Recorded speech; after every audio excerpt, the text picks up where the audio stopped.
positive energy and good vibrations from me to you. You have now tuned in to the Imperfect Fathers Podcast. Yo, positive energy and good vibrations from me to you. It's your boy, RJD, the Imperfect Gentleman. Yeah, this is another dope episode of the Imperfect Fathers Podcast. Yo, fellas, what is good? And the babies is in the building. What's good? What's happening with y'all boys? Y'all already know who it is. It's your boy. It's now never more ENT. Man, it's been a minute, and I'm glad to be back with my brothers, and we about to make the thing happen. Salute, gentlemen. Salute. Salute. Salute. Salute. That's right, baby. Salute.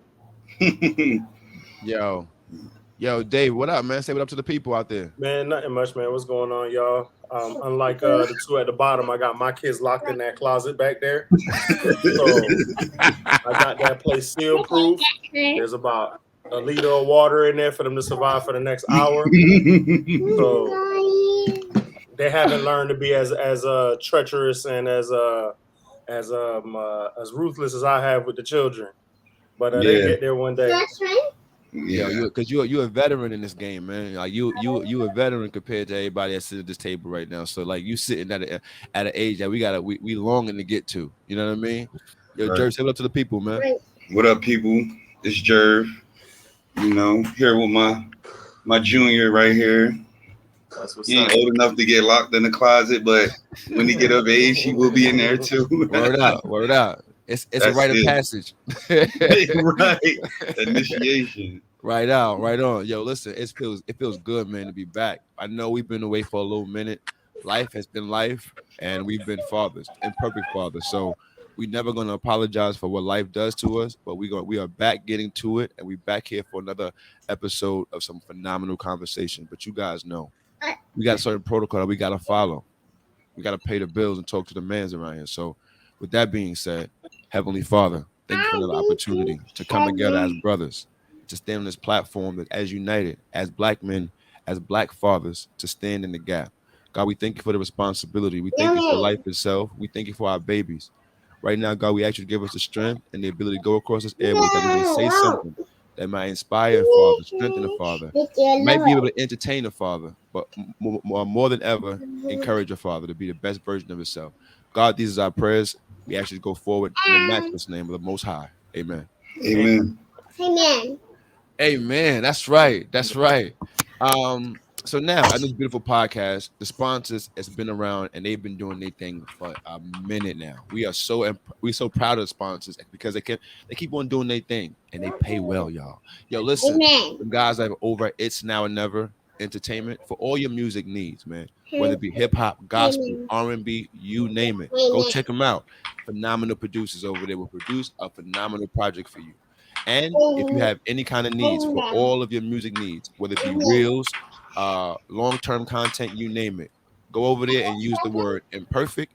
You'll get 50% off on any beat in the beat store. That's right, 50%, half off any beat in the beat store. Use the word imperfect. Go over there, shop smart, shop black, shop It's Now or Never. Let them know we sent you. Now, other paid sponsor of the fantastic podcast, Cassie's Classic Design. For all your print needs, whether it be shirts, cups, signs, you name it. Cassie's Classic Design prints it. So get at her directly on, get at her on Instagram at Cassie's_classic_design. And you can get at her directly at Cassie'sClassicDesign@gmail.com. Fellas, now that that's out the way, we're going to have a great conversation, y'all. Today, we're going to talk about emotional intelligence. Or what, KB?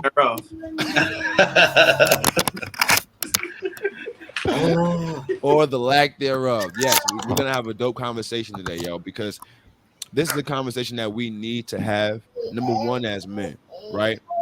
Number two, as fathers, and definitely, last but not least, as black men, right? KB, you said it 100 times, bro, and obviously you're gonna say it again.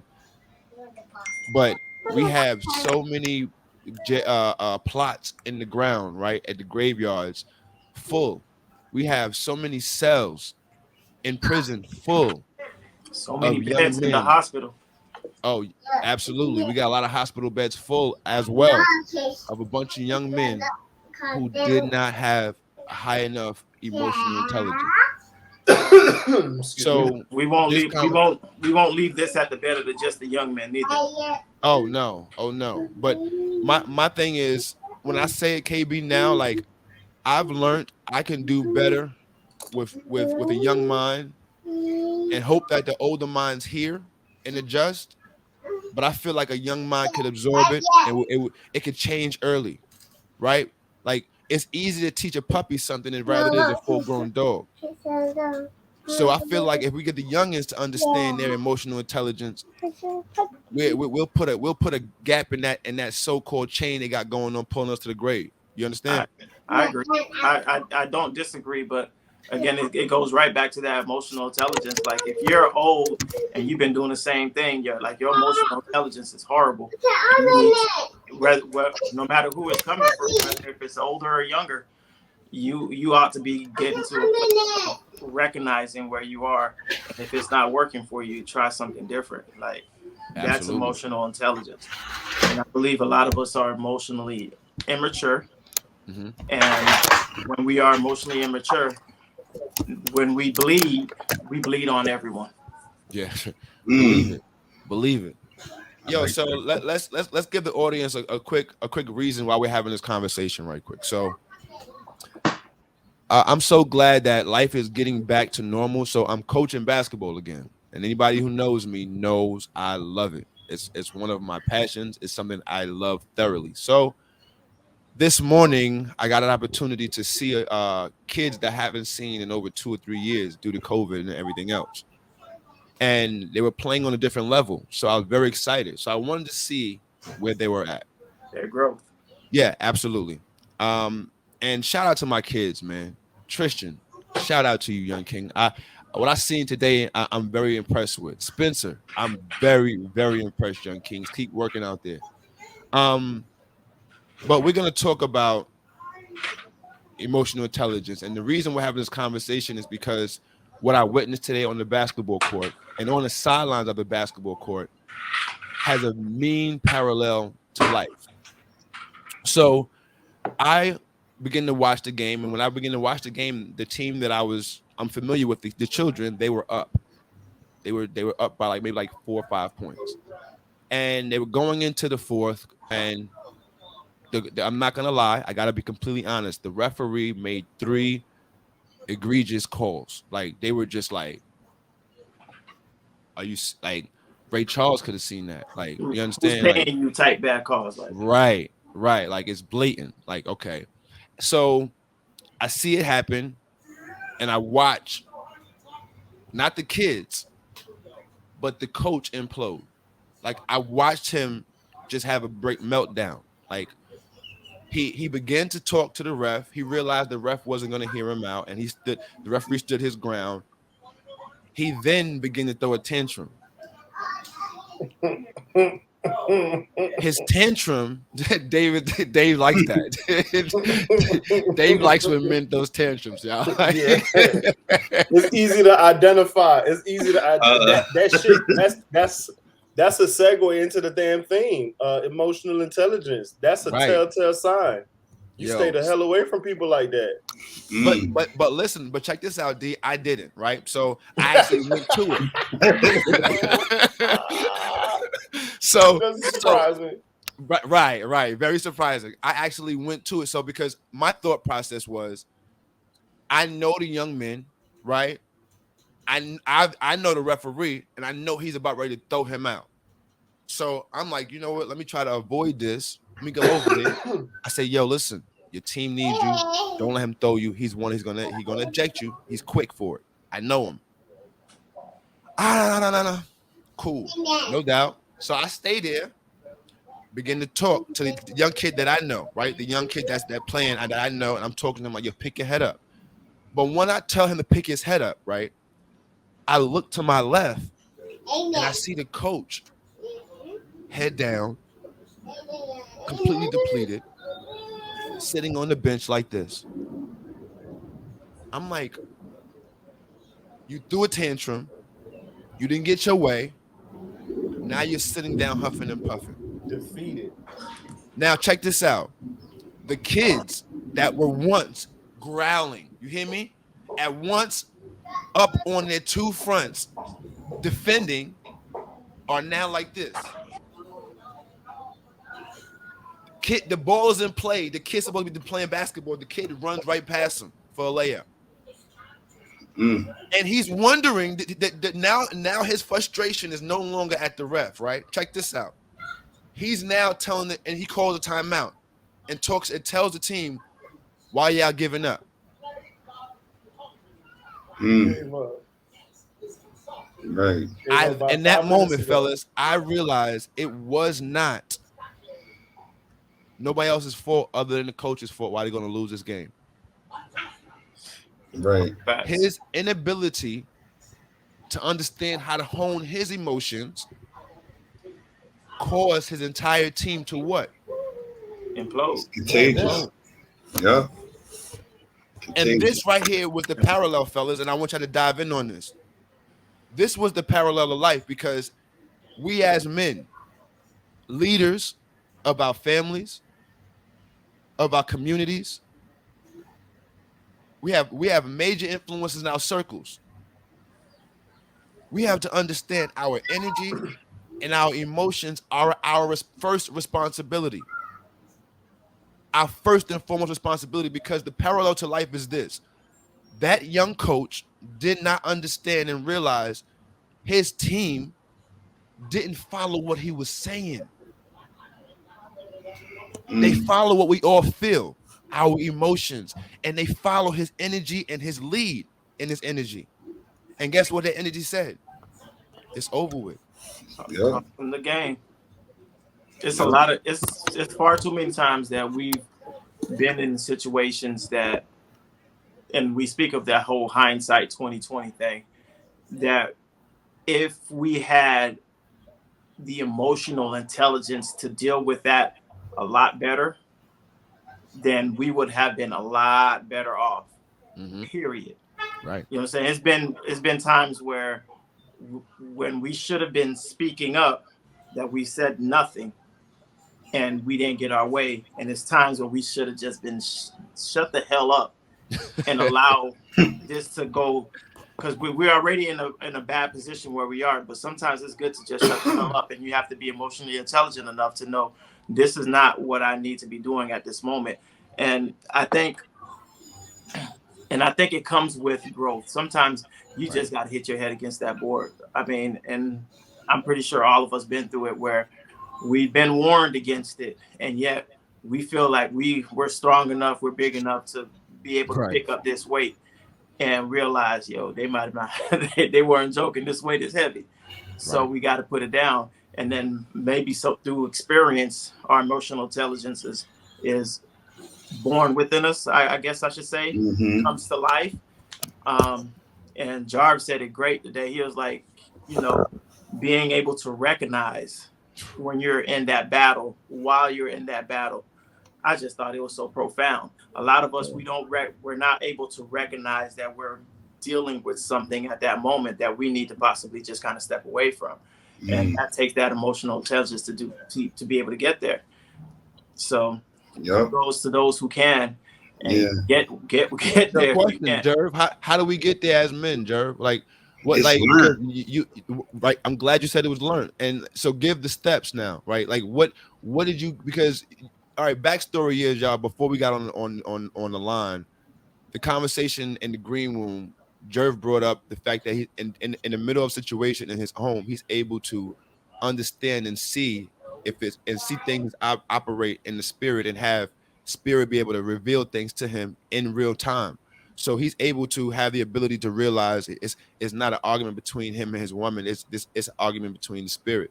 So with that capability in game moments, right? And anybody who plays sports, you would understand when you say in game, that means that in that time, right? In the moments of, like we practice and we have game time. Vital. In the moments of volatility, right? Like in the moments of conflict is when we should be able to tone in and use our emotional intelligence. Right. Brent, what I'm saying to you, yes, it's a learned experience, but you got to break down for the listeners, how do you get to the space where you are able to do that and use your tool when necessary? Well, first I needed God first and foremost, and then patience, man. I had to practice patience like wholeheartedly, like, and patience is one of the most, I wouldn't say it's one of the most sought after, but it's something that everybody really needs, because with patience comes, it springs off a lot of things off of patience, like, and that's one of those things that sprung off of it for me was patience, just like dealing with him not getting the cops called on me because he keep interrupting my, you know what I mean? It just patience, like, and I submerged myself in the teachings, and when I did that, the trial happened to me so many times that something in me just clicked, like, yo, this is not really what it is. What you think this is right now is not really what it is. I needed emotional intelligence in that moment, and I started to discern, like, this is not her, this is not them. I started to recognize, basically through learned behavior, that this fight is not really what I think it is. It's not worth saying things that I'm going to regret later. It's not worth doing things that I might regret later. It's just not worth it. So let me work my patience. And with patience came my emotional intelligence. But that came through a learned behavior, because I didn't always have that. Right. You know what I mean? It was just learned. So I just wish a lot of us had, more emotional intelligence and patience, because a lot of families could still be together potentially right now through that. And that's something that we all need to go ahead and try to practice, because it's not going to happen overnight, man. No, sir. It's not. No, and sir. You really need to submerge yourself in some type of teaching or somebody that has it, or because if you try to do it alone, it'll be a little difficult. I'm not going to say that you can't do it alone, but it's good to have somebody that you look to, or somebody that knows what's going on to help you out. So absolutely. Let me ask you, Jerv, did you grow up in the household with a dad? I grew up, my dad was around a lot, but not in the house, but he did teach me a lot of different things, and I still talk to him to this day, almost like every day. So he didn't grow up in the house, but he was like in and out. I used to go over there, used to come to the house and stay with my mom for a little bit and then dip back out. My mom had a lot of patience, actually, really putting up with what he had going on. But yeah, I kind of learned it from her a little bit too. I was going to say, because a lot of the things that we see, especially in our generation, is because I'm saying this for Black men in my generation, I don't know any deadbeat men. You know what I'm saying? Like, so, but my generation's coming up, a lot of our dads was just not there. You know what I'm saying? So, and whether it be for whatever reason or whatever, but they just weren't there. But I could tell someone who actually had a presence of a father, because like you said, you're able to recognize that. I think that comes from having either an example to look from or to. And that advantage right there is like priceless, for real. Yeah. Yes, because otherwise you have to learn, like Park said, like we have a generation of females trying to teach fathers, like. Word. And to be honest, like, this is why I want to tap in with you, Dave, because you got a young man about to tap into world, like seriously about to tap into the real world in the couple. And what are you telling them? Like, what are your message to him about his emotional intelligence, about being able to understand his emotions, right, as a man? Because whether we like it or not, this is what the world's is gonna either teach our children, or is we gonna either have to just be a lesson to our children, because we got to teach them it before the street teaches them. So my question to you, D, is like, what is your message to the children right now, young men, about their emotional intelligence, bro? Right now, what I'm telling my kid is I'm just teaching them how hard and ugly the world is, really. I don't see any other angle at it because, the kind of relationship I've had with my kids is like they've seen me, they've seen me get it, like there's no sugarcoating it, like they're like, you don't like, for my kids, like, the way they grew up, they don't gotta ask like, oh, how daddy get it done. They go out there, they see that shit every day. So it's a different conversation between me and my kids. You know what I mean? It's different because they see how hard it is and they cooperate. Like you got to teach them how to be a unit, man. You really got to teach them how to cooperate and work with others, man. Yeah. Because like they it's like you said with the coach. Like if they see the coach with his head down, they gonna be down. Mm-hmm. So it's like I can't come in here with my head down. Right.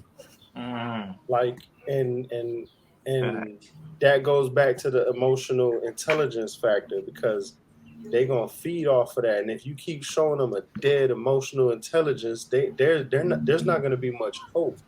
Right. They gotta see that somebody got a motor because they be like, okay, then that's what you gotta do. You gotta keep a motor. And that's the best thing I think I'm kind of showing my kids that you got to keep that motor running all the time. And the world's just hard. I'm glad you pointed that out because in no actuality, ain't nothing nice about this world we live in, right? Ain't nothing sweet about it. And first of all, they know it ain't peaches and cream. My kids know the world's ugly.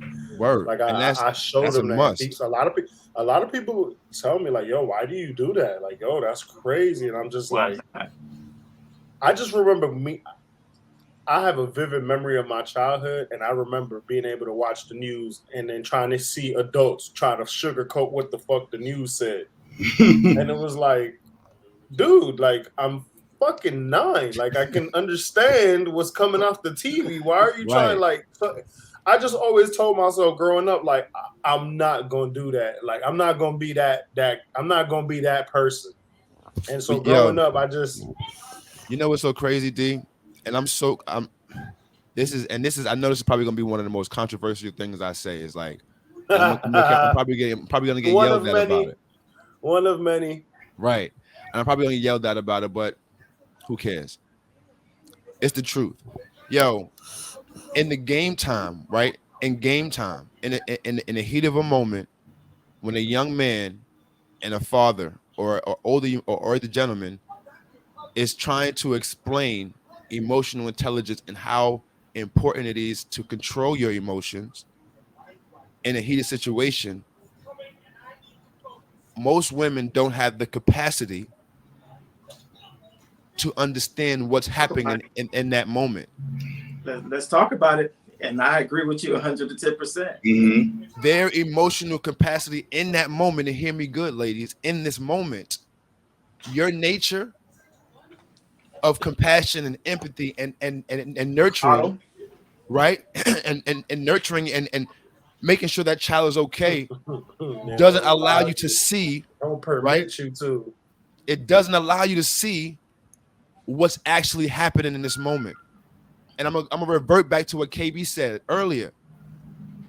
Yo, we have prisons and graves full of our young men being emotional because they were taught how to be a man by a woman. And I'm not taking shots at any single mother. And you got to hear my heart. And if you don't know me, go back and check the rest of my content. I was raised by a single mother for 7 years.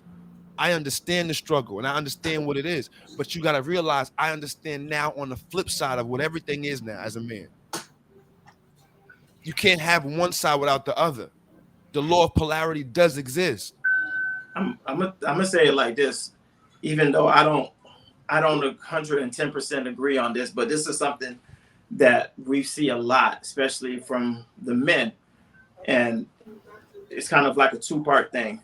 When a baby falls, a mom's first reaction is to oh my God, and jump and run to go grab that baby. And then the baby is crying based off their reaction of the mother. Exactly. And not the reaction of this hurts. Oh, right. I know that this is supposed to hurt, but to me, it wasn't all that bad. But the mom, she's seen it. Oh, my baby's going down. And what's the first thing men do when their wives around? We pull them back and say, hold on. Right. Allow them to get up by themselves. Get up, Craig. Yeah. No, Come on, Craig. exactly. You feel me? You like allow them to get up by themselves. And the next thing you know, they look over to you. You got a stone face. They just brush it off. And what they do, they keep on playing. They got themselves up. It's not every single battle you have to go and fight for them. Mm-hmm. That allows that emotional intelligence to come into play. It's not every single thing that takes place. And I like to tell people, the biggest and worst thing that you could do is compound things. Like compound interest is amazing. But if it's, no, I'm being dead serious. Compound interest is amazing. But if you're in trouble and you keep compounding it, it gets worse and worse. And just the same, it's the opposite. That trouble just keep compounding, and it seems like it's endless. And we go through it all the time when we are allowing compound emotional stress to get on us without having a way out. And we see that in fathers all the time. Like, oh, fathers will say, oh, man up, man up, man up. It may not be 100% right. You telling a 2-year-old to man up and he just fell. No, that's the time. If he's legitimately crying, it's time to go and pick him up. Fathers, we could do that. Right.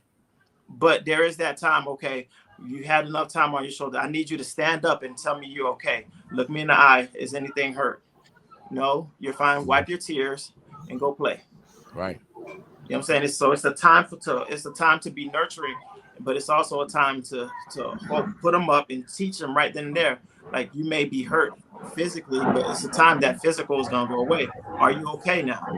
Emotionally, are you okay? And that's the one thing I preach. Go and play.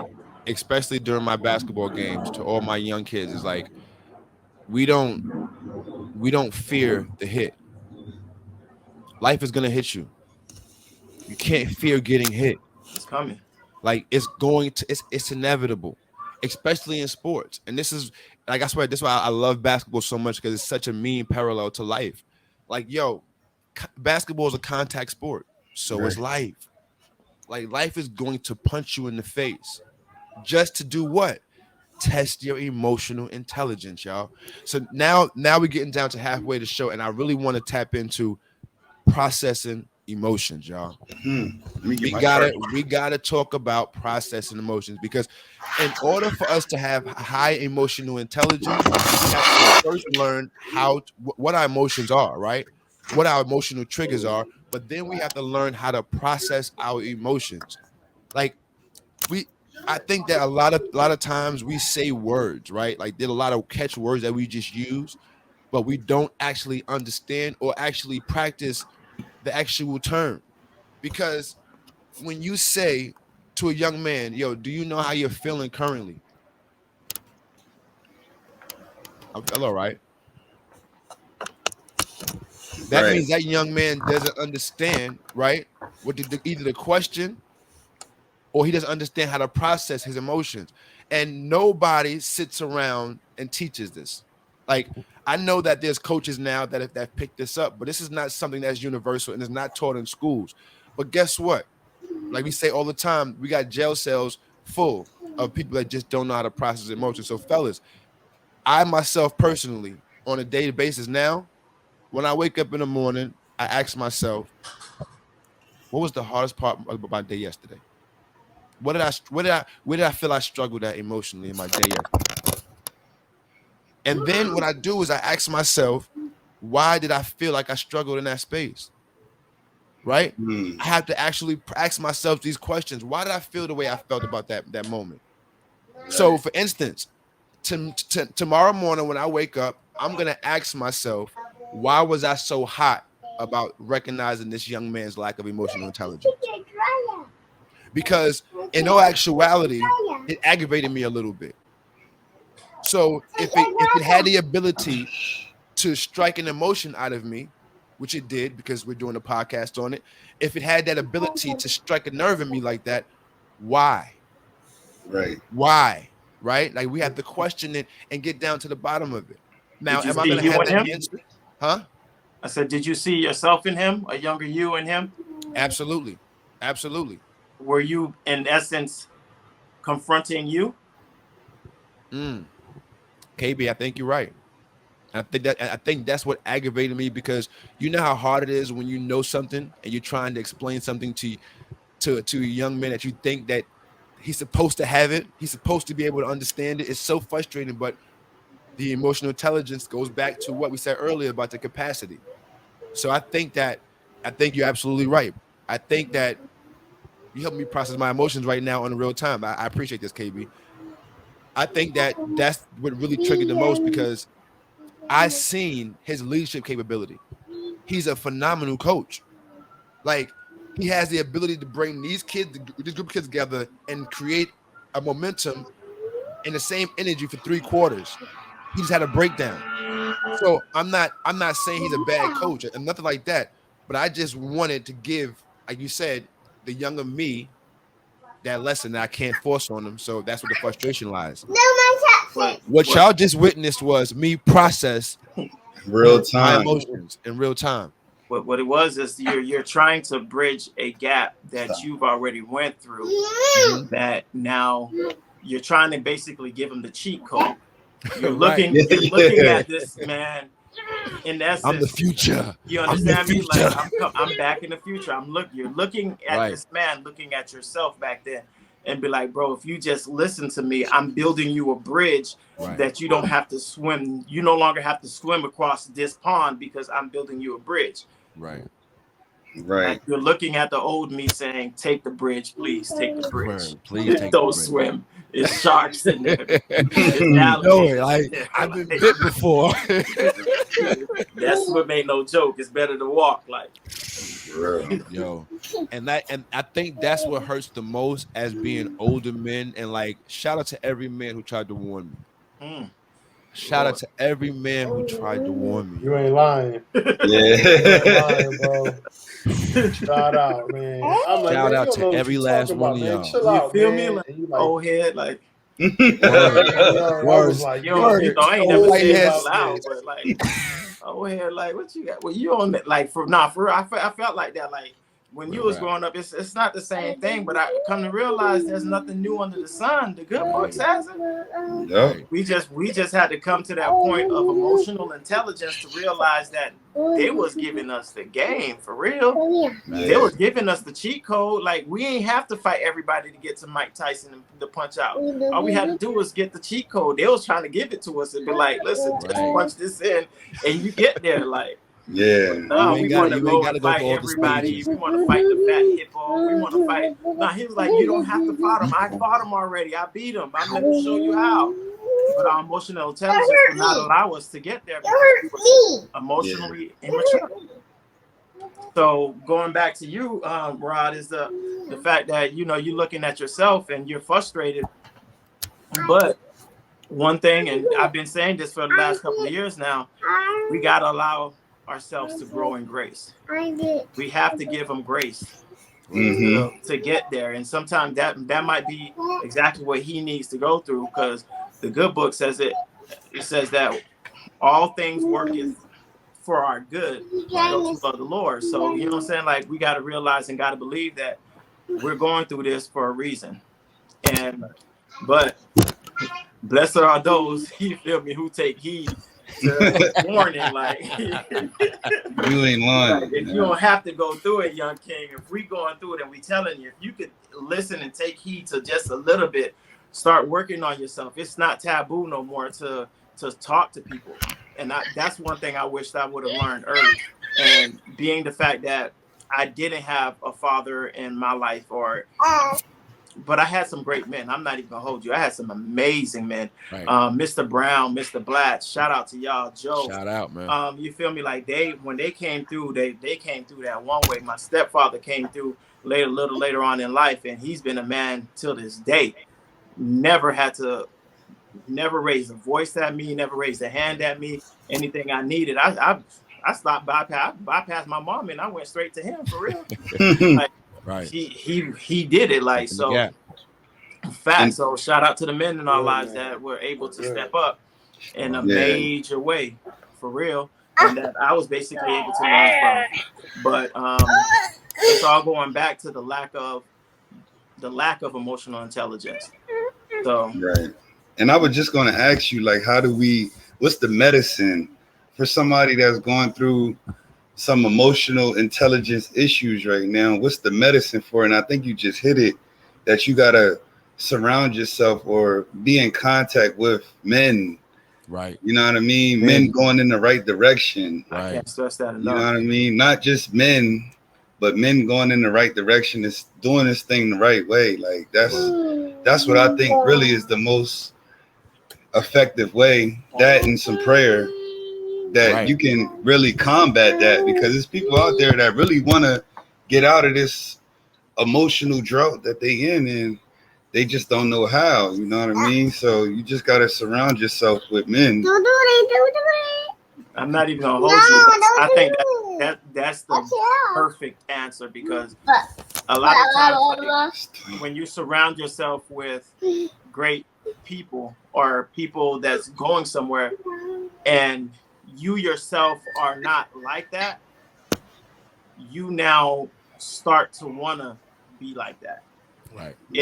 Then, like, if you're around people that dresses in 3-piece suits, and you got on baggy jeans and tight jeans, like, you start to feel out of place. And then next thing you know, it's either let me purchase me or work up and save enough so I could dress like them, or let me fall off by the wayside. So it could either be very encouraging or very depressing. But if you're around the right people, they'll be like, you ain't got to even step up like this. Like, we got your hand. We're gonna make sure that you, when that time comes, that you not only got the 3-piece suit yet, but you actually fit this 3-piece suit, meaning your character. Right. Meaning that, when you put your feet inside these shoes, they're not too big for you, because you didn't work on the inside before you try to transform the outside. Correct. And that's like the biggest thing, yo. In order to have any process work for you, y'all, and I've learned this, you have to first start with honesty with yourself. It doesn't matter what your process is. I don't care what it is. I don't care if you're talking about building confidence. I don't care if you're talking about building your character. I don't care if you're talking about getting over past situations. I don't care what process you're in life or where you are in life. The first beginning of any process is being honest about where you are, yo. So in order to first of all, in order to increase anything, you have to know where it's at, right? You can't increase something if you don't know where it's at. It's like, all right, I want to increase the level of water in this cup. Well, where's the cup? Right. I don't know. Identify. Right. You first have to know where the cup is at, right? You have to know where the location of that object is at. It's the same way with any process we're doing in life, y'all. Like, emotional intelligence starts with honesty. If you don't know what emotional intelligence means, first and foremost, say, I don't know what it means. Right? Be honest. Be honest. Now, if you know what it means, if you don't know what it means to your life, say it. Yeah, I heard the terminology. I understand what it means, but how is it relative to my life? I don't understand. There are people that can help you that will break it down to you. And as a matter of fact, why not start now? Check this out. Emotional intelligence is the most often defined as the ability to perceive, use, understand, and manage and handle emotions. Yeah, I just said that earlier. I looked it up on Google. Yes. Yep. Now, being able to understand what you're feeling. That means that's huge. Right? In order to manage, you have to do what? You have to understand it. You can't manage something you don't understand. Perceive, use, understand, manage, and handle. It takes 5 stages to go through to deal with emotional intelligence. You got to perceive it. You got to learn how to use it. You got to understand it. You got to manage it. And then now you got to deal with it. Yo, so let's come in talk 5 stages. Let's talk about. I believe we went through the first 2 already. Let's talk about being able to manage them. In-game management, right? Mm. No, Let's hold talk on. about- Let's just go with using them. Let's go with using them. How Okay, about how do you use it? Oh, How the do you proper way use to it? use our emotions. Right. Let's talk about it. No doubt. Let's do That's a that. very good what you call it. And I kind of want to hear your guys' thoughts on it. When you how do you learn to use emotional intelligence? Pretty much what I've learned over the years is I don't like being in certain situations. I've been in them a couple of times. I've gotten spanked by them a couple of times, and every time I've gone back, I'm like, damn, I thought I could avoid it. And what I realized was that I never understood why the things were happening to me, why they did. And that's because I was perceiving them one way and then using them in another. So what I started realizing was like, yo, if I don't like being around these kind of people, then I got to put myself away from these kind of people. So that means I either got to work harder, keep myself more busy, or you know what I'm saying? And I avoid those kind of people because they're not going to outwork me. You know what I mean? They're not going to outdo me. All they can do is just bring you down. And it's like you said, when coach put his head down, like you seen some fire coaches. Look at what's the coach from Duke when they getting their ass kicked. What's he doing? You think he got his head down on the bench? He up there yelling, dog. Coach like, K. Yeah, Coach K, he out there like, think about it. He could be down by 10, 15. He's not over there like facts. He's over there like, yo, listen, Coach K, you know, coach so like he's down one every play. He could be Don't up matter. 20. Right. And he's coaching like he's so, down one. It's like, you know, how do you perceive it, and then how you want to use it, you know, and then that comes with the part that we were talking about earlier, understanding. Word. Yeah. You know, so it's when you it's now a- let's it's talk a- about how do we Let me jump in before we. The way I've learned to use my emotional intelligence really is, and I think I touched on this with Doc. I tell him for real, when I am emotionally depleted is when I'm the most focused for some reason. And it really is like, it's when I'm down and I'm out, bro, it's when I get the most focused. It's when I'm the fittest in my life. It's when, because there are no other distractions at the moment. Oh, wow. You know the goal. You know the goal. Working on me becomes my focus. Right. Yeah. And I hate the fact that it takes me to get there sometimes. Right. This Uber, like, super concentrated or focused on one thing, but it allows me to get there. And sometimes I really think it's God getting me back to a place like, okay, I get back in my word. I'm listening to different messages. I was talking to Doc. I was like, yo, I'm back on Henderson. That's how I knew about that message that he spoke. And Doc told me, listen, I'm back on Dr. Miles Monroe.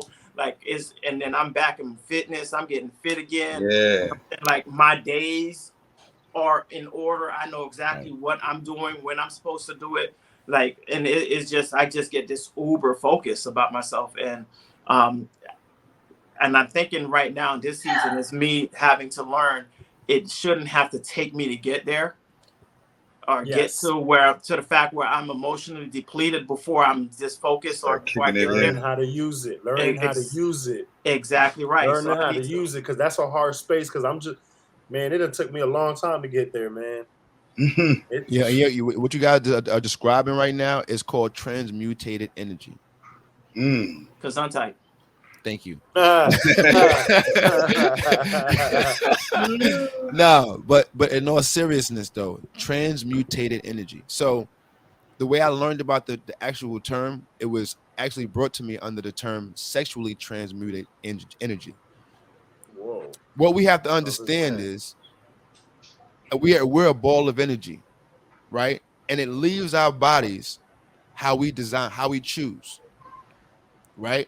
So a lot of times, the reason how I learned about this through sexual part, because I'm like, yo, why is it that we're concentrated on sex so much?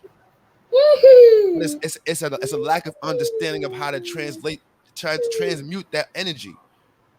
What I've learned as of late is that in the stages of life when I was really addicted to porn and I was stuck on masturbation, I was frustrated because I had nothing else to reach. I had no goals. I had no reason or no good reason to use any of the energy that my body had. I was sitting around like, why not? Why not? Right. But what happened was once I got purpose in my life, right? Once I understood of where I was headed in life or where I'm going now, oh, guess what? That same energy that I would waste masturbating, I now translate that in the same energy to go work out again. Yep. Right? This is when your mind starts coming back to you again. You get more focus in things. You get more clear because what? You're using that energy differently now. Right. And our emotions are what? Energy. Feelings in motion. Misguided. Emotions. Yeah, and going in all different directions. You got to just direct them things. So if we can be smart enough and have the emotional intelligence to say, right now, damn it, I'm mad. Let me go. You got to step back. Out. Right. Right? Instead of me going to pick up one of these, shit, let me go pray right, Pat. Let me go pray about this. You understand? Like, yeah. Let me see about why I feel the way I feel. Yo, we can't just go on our emotions. If you get nothing from this podcast episode, fellas, you can't just go on what you feel. It'll lead you in trouble, bro. Every single time. Feelings change. Yo, I was just talking about this with my wife. And what we can't do, y'all, we can't make permanent decisions based on temporary circumstances, y'all. Yup. It's going to lead us into two places: to jail or the grave. Mm-hmm. Yeah. It don't even got to be that extreme. It'll also take you to failure and ruin. Yeah. That hurts just as bad at times, right? Yeah. Don't even got to be that extreme, though. That should take you to failure and ruin, bro. Like, you got to learn how to keep those emotions in check, man. There be those mistakes based off emotion that you sit back and you're like, fuck. Because I felt the type of way I fucked that up. Mm-hmm. And right. You just got to learn how to use it. And I'm telling y'all, when y'all feel to that point, when you guys feel to that point, man, something just gets you off your rocker or off your pivot, you just got to take a step back, man, call the pack. Call the wolf pack, man. Call one of the homies. Yeah. Call one of the homies. Yo, listen, man, I'm feeling this kind of way, man. Is it fucking crazy that I feel like this, man? Facts. Mm-hmm. Like, you know you're responsible homies too. Don't call the nuggets. Yeah, you know. like I know when I'm feeling fat, I don't call Doc. Like, you know what I'm saying? When I'm feeling extra fat, I don't call Doc at all. When that's not the dude that you call when you're not feeling healthy. You got some kind of health issue, dog, because he's gonna make you feel it, dog. So you know what I mean? You know what to do. You kind of know what to do, but sometimes you just gotta put yourself in that fire real quick. Like, just call that homie real quick. Though. Like, I'm gonna call that person that's gonna make me feel shitty sometimes. Yeah. Like, right. Let me go into this. Like, there's been times like when right before I left Florida, me and Doc used to work out. We used to get up at 4:45 in the morning. And we used to go and get at it. Like, and I would hit him up, and I hear this grogginess in his voice. Like, nigga, you still in bed? Bye, nigga. I'm out here working out. Next thing you know, who coming walking through the door? But I knew that's what he needed to hear. Yes, sir. You got to call that homie that knows what you need to hear. It's been times that he called me and he'd be like, "Yo, this nigga," he would literally call me. He's like, "Yo, I'm 200 push-ups in," and hang up the phone. Wow. And I can't even respond to him. Wow. Like, and next thing you know, I'm getting it in. But you know, accountability is something that we need to find early and often. Yeah. Find yourself an accountability partner, like someone who's going to motivate you to do it. Someone who knows the button to push.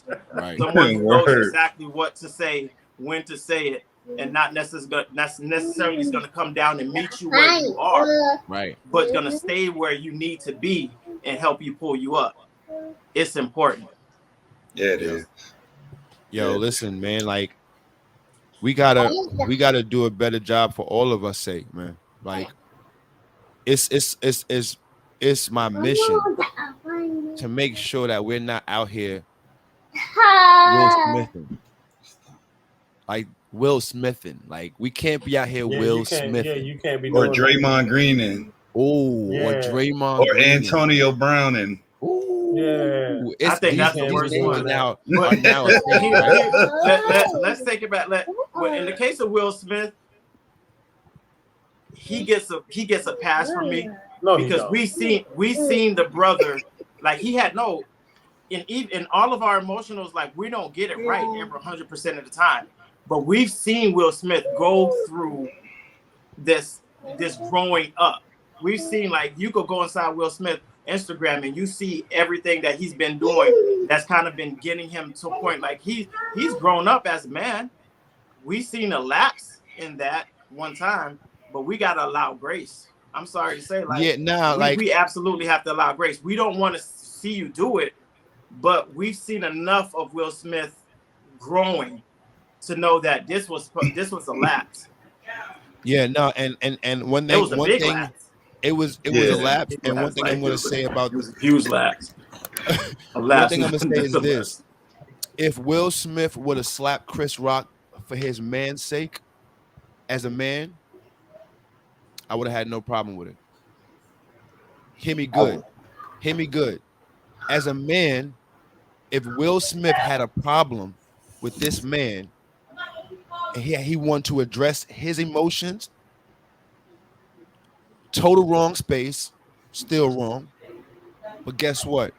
I wouldn't have as much of the problem as what I do right now. You slapped Chris Rock because of the emotional state of your wife. Puts you in. What are we talking about? As a man, you allow your woman's emotional state cause your emotional intelligence to lose it, to have your, like you said, your emotional intelligence. None. Make you lose it. You just have none. At that point. Again, the jail cell full of them are men that happen too. But we still have to allow grace. Oh yeah, no. What I'm saying is, like, we've seen. Let's not act like we don't go to Will Smith page for some kind of motivation. Oh like, yeah, he's been coming with it. Like, we've seen the growth of Will Smith and everything that he's doing. Like, he literally had a lapse. Unfortunately, his lapse is a whole lot bigger because we get to see it on Twitter. We get to see it live and just over and over, everybody talking about it. Right. But not to say that I've slapped some people for less. Right. Oof. And I've definitely threatened somebody in the middle of a church service. So like what? Like, yo, let me tell you, we all, I'm imperfect. Like, don't get it twisted. You know what I'm saying? Like, you go back in my track record, it is not pretty. But what I'm only reason I said let's not Will Smith is because, and I use that right now because it's obviously something that's hot. Recent. Yeah. But I want us men to understand, yo, especially the men that are in position of a husband and a father right now. And the ones that are on that way, that are engaged, that have their children on the way, you have to understand your emotional state first. Right. You have to understand that your emotional and mental space is the most important thing to your entire family. It's not just for you. Because what you have to understand is you have to be able to create an environment where everyone is safe and comfortable in to grow and abide in. So now, with that being said, I got one for you, bro. Huh? I got one for you. Your emotional intelligence when you were sitting in that room where the dude called you a bitch at work.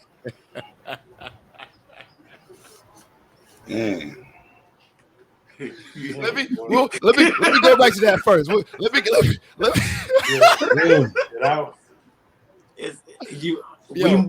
We're not where we are. We're not where we are now. Then, but, you know but what we I'm can saying? definitely Bro. we could use it as an opportunity to talk Bro. about right now as well. Absolutely. But what I really want to point out is that we cannot allow our families' emotions to take over our logical sense, y'all. Right. I.e., if you're a husband and your wife comes in the house and she's emotionally distraught, that's not a time to get into an argument with her. That's also not a time to have her being bombarded with the children. That's when you step into line and recognize in-game moments. Yeah. You need to go take a moment to yourself. I'll go handle the children. You have to understand her emotional space and Facts. yours. But before you get to able to handle hers, you have to be able to understand who you are first and what your duty is. Facts. Yeah. You can't. We got to stop getting upset and pointing fingers at young men before we teach them. This is not something I've learned before I was married. I've just figured this out. Right. And Yep. I'm 15 years into a relationship, 8 years married. Right. I'm just figuring this out. Yeah. Gotta be learned. But to KB's point,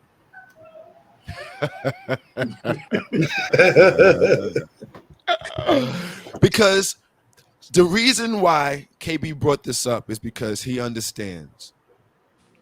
At one point in my life, as all three of these gentlemen could attest to, at one point in my life, my emotional intelligence was negative 100 times 100. That was very subtle.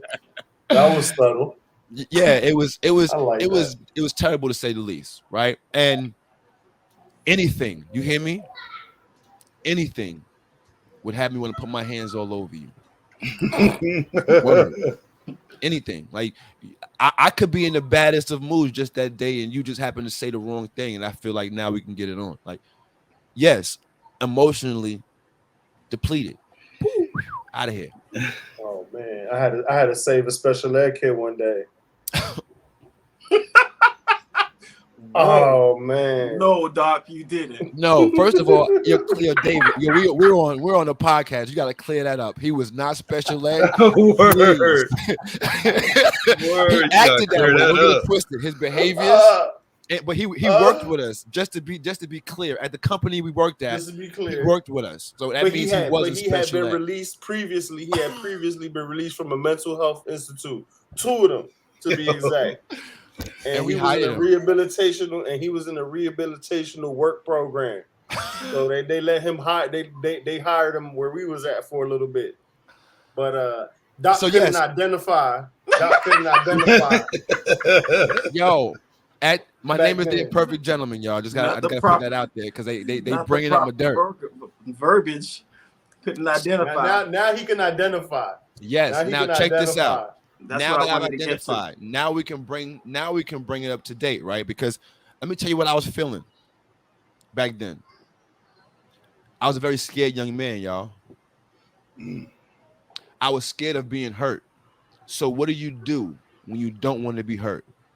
You hurt first. You hurt first. See, the reason why I preach so hard about not caring about being hit is because I need to learn that lesson a long time ago. And I know the damage is going to cause these young men if they don't learn it now. Mm-hmm. Yo, back in those times, guys, when I was able to go off the hinge because somebody says something to me, is because I allowed those things to hurt me because I did not know how to process things. I didn't know how to let things go. And I'm going to say something that's probably controversial, but I don't care either. Do you know why the reason I was like that? Because I was raised by a woman. Everything that my mother is afraid of, she bucks up against. Understandable. That's your mechanism to not wanting to be hurt. But guess what? As a man, of understanding and now a better outlook on life. It would have saved me a lot of heartache, y'all. I would have been in way less fights, way less altercations if I would have just been honest and said, I'm scared of being hurt. If I had the emotional intelligence to tell the truth. If I wasn't so worried about being judged. I wouldn't have been so worried about a man calling me a bitch. I wouldn't advise another man to continue to try it though. Just to keep it stagnant. I'm just gonna put it out there. I wouldn't advise it, but one thing you can't do now is say anything to have me pull me out of my skin to put anything that I love in jeopardy. That's what I do know now. There is not a word that can come out of your mouth that can make me want to jeopardize the relationship I have with my children. There's not a word that can come out your mouth, nigga, bitch, nothing else, that's going to have me feel like I'm going to lose contact with my wife or my mother, my sister, my homies on this podcast, anybody that means anything else to me. Because I have now the emotional intelligence to say, you know what? Hey, you just talking, nigga. And understand that where it's at. That's not an invitation, but it's also not an invite for me to run away neither. Just put it like that. Stand my ground, but you ain't gonna allow me to come to yours. Right. Yeah. And that's also being at a stage in my life where now it's like, yo, I understand what life is really worth. See, it's crazy how before you get like in the possession of a firearm, how you're just ready to take a life if necessary. You just had this thing where, nigga, I'll kill you. Right? But once you're able to have it on your hip, for some reason or another, you do your best to avoid any kind of conflict. Yeah, buddy. But that just goes to tell me that what?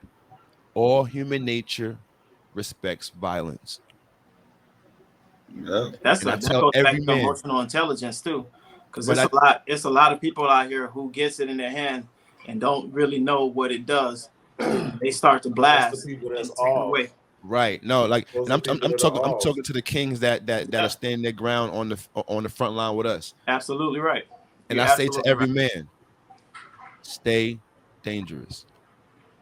When I say stay dangerous, I mean mentally, emotionally, spiritually, and not to mention physically. Yeah. Stay dangerous, my friend. We need more dangerous men in the world. A dangerous man is a smart man. A dangerous man is a comprehensive man. Yo, the most powerful force is the one that knows how to be controlled. Yeah. Controlled energy, y'all. We gotta learn how to process our emotions.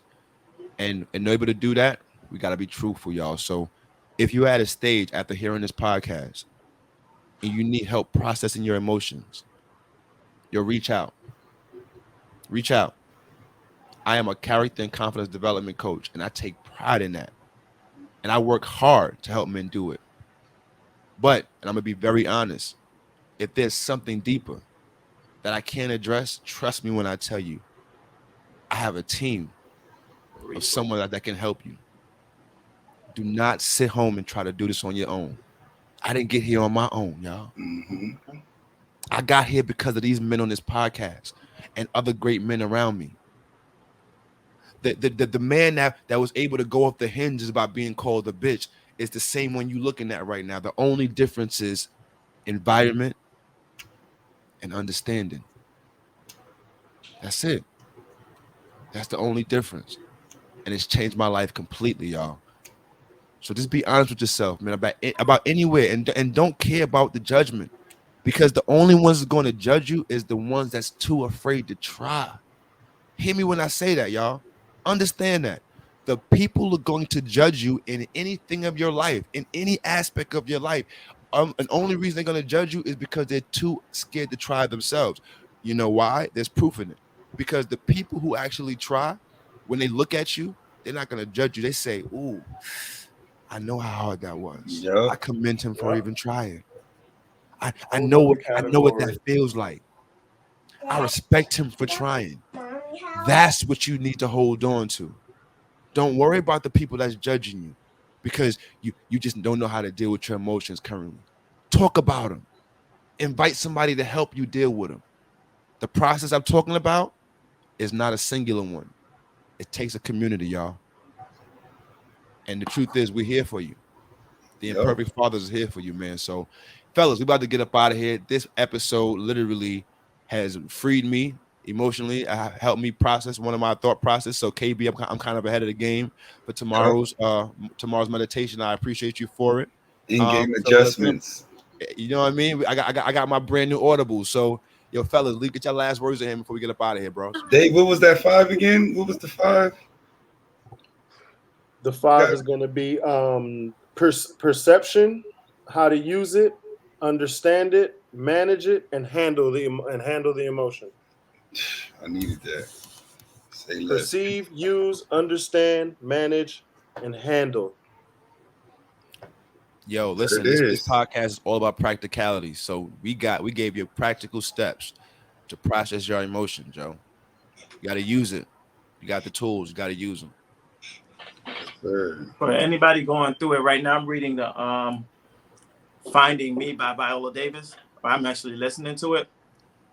Man, if you going through it and you just need a little bit of a boost, man, go cop that book and take a listen, or if that's what you're into, or just read it. What's your last word, Dave? Basically, man, just don't let your emotions get the best of you, man. You won't, if emotions are so strong that they can make you deaf. Mm-hmm. They can make you deaf. Damn, D, that's heavy. Damn, that's heavy. I lived it, you know what I'm saying? I've gotten spanked by it, you know what I mean? So it's just like, just take a step back and just think clearly, man, because, you know, emotions are strong, and take a step back, man, consult with your group, talk to the person that you know most likely is not going to agree with you, so you just get a different perspective, man, because you don't want to be deaf out here, man. This place is already hard and ugly enough, so just keep your ears open and take a step back, man. Right. Put God first. Search those scriptures, because what you going through is in it, man. So my final word is to God first. Find somebody. Find a male, a man that y'all can see an example from, and try to cure your problems, man. Yo, phenomenal, man. And I'm gonna just leave out about this. Do not make a permanent decision based on a temporary situation, y'all. My mother told me this when I was a child, and it stuck with me ever since. It could take you a second to get in trouble, but a lifetime to get out of it. Don't allow your emotions to drive your vehicle going forward, y'all. I hope you guys heard the theme. I hope you guys heard our hearts. And it's something that you have to practice. It's not something that happens overnight. You gotta practice it, and then you gotta use it in real game times. And the ability to understand when those real game moments are, it's going to take a community. So if your brotherhood is not strong enough, bring someone in that can help. You be the missing link to the strength of your chain. And with that being said, fathers all the way out there, understand this. To the world, you're just a dad. But to your family, you're the world. Don't let that go over your head, fellas. Stay strong for your families. Word. Until the next time we see y'all, man, be good to yourself and the ones around you. And if you can't be good to the ones around you, that's all right. Just get those folk from around you. Yo, man, this is RJD, the Imperfect Gentleman, and this has been another dope episode of the Imperfect Fathers. Peace, Kings.